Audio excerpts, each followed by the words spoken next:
Alright, we're going to try doing spark plugs today.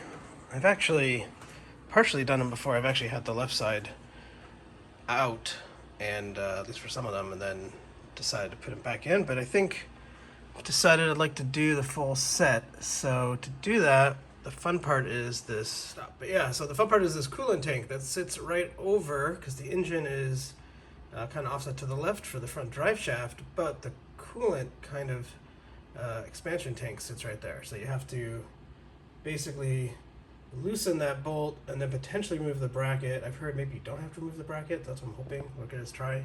We're going to see. But I've just started removing some of the trim screws. We're going to do that and prop up the hood and start on that side again. Let's see what I can do. All right, I got these screws off, so this just lifts up now. We'll put this aside, and then we'll remove the side trim in a moment. A mess here. All right. Just lay. And I've undone the fasteners for this trim piece. This is all the easy fun part. And then we will take this off. Lay that down. And I like to put this back in so that I don't lose it in case I want to put that back together. But I'm probably going to leave it because it makes for easier access when this is loose. The hood strut. And I've got a end of a broomstick holding this open so that doesn't come down on me. And yeah, now we can get to the fun part. And by fun, I mean annoying. Alright, so I've loosened the coolant tank. The lines are fortunately holding up well enough for right now. But the one from underneath that goes toward the front seems to be pretty tight. And so the gotcha is going to be, well, I can get that bolt in the front, potentially if I remove those two little screws up there, bolts up there, and do that fastener, then I could get access to that front bolt, or maybe I'll just use a hand tool. But like, the gotcha is going to be, so how do I get access to this when I can't quite move the coolant tank out of the way? But we'll see. This is the gotcha that I'm fighting. Yeah. And the line that's tight is, you can kind of, no, you can't really tell, but it's pretty taut as it goes back into there. So yeah. All right, I got that front bolt out. You have to remove these two little 8mm brackets on the top right there, and then that thing kind of moves out of the way. Then I could get the front bolt, and now I was able to slide this forward enough to get that back bolt, and the design of that tank canister is actually just enough. You can see my little socket right there, which hopefully won't fall out while I'm filming this. So I'm going to remove that bolt and then slide the tank back and then remove that bracket, and we'll see what that looks like. This is exciting. I didn't think I was going to be able to do this. Yeah, this is my third attempt, or I guess second attempt really, for this side. So yeah, second take at doing spark plugs. So very excited to be making progress. All right, the bottom plate is loosed, and it's still under there, but it's kind of slid back, and this should allow me enough space to kind of move things around. And I gotta watch this top tab there because I keep kind of janking that. I really don't want to break the trim tab there. So, but yeah, so with that thing being loose, we will now remove the plate and do the spark plugs. All right, small break before I disconnect the connectors and the coil packs. And yeah, let's do this thing. They are ready to be unplugged, and hopefully I won't have access problems.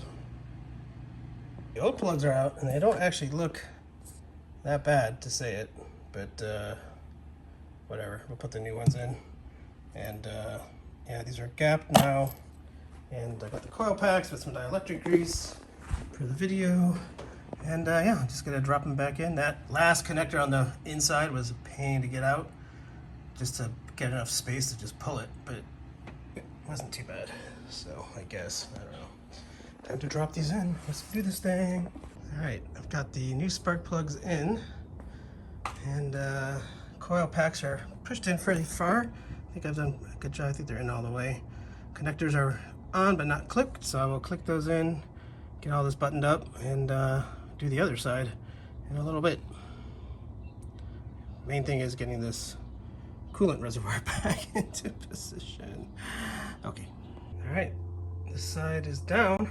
Now it's time to do the other side, which has its own fun with a bracket that exists on that side, but it's actually a little bit less of a pain, I think, than the coolant side. But there you go. Let's put that back together and move on. Or take this apart and move on. All right, I have the trim off on the left side now. So now it is time to remove this beam, and that's not too bad. It's like 5 bolts. Kind of finagle it out of there, and then you get access to the spark plugs. Much easier than the area with the coolant wedged in there. So yeah, give it that a try. Okay, and covers off. Coil packs are unplugged. Just got to pull them. Pull out the coil packs, pull out the plugs, and we'll take a look at those. All right, so everything's pulled out. Old spark plugs are out. Got the coil packs ready to go over there, and new spark plugs looking good.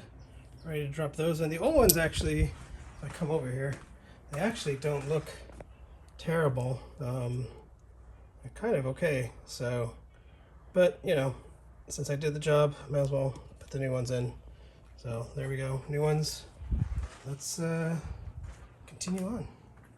All right, new plugs are in, coil packs are on, snapped in, pushed in, and just time to put the plate on and then put this bar back on and then the trim, and we'll start it up.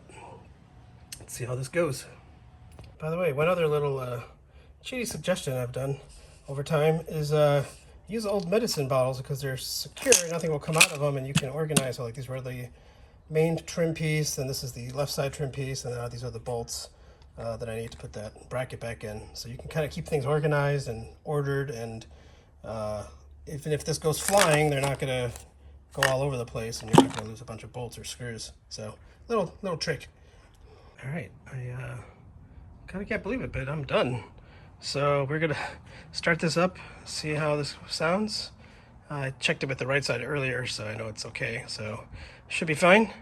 And maybe go on a short ride myself after this, just to make sure it's working well. But that's it for spark plugs. Big thanks and shout out to Richard of the Bull Rider channel on YouTube. His videos definitely helped a ton.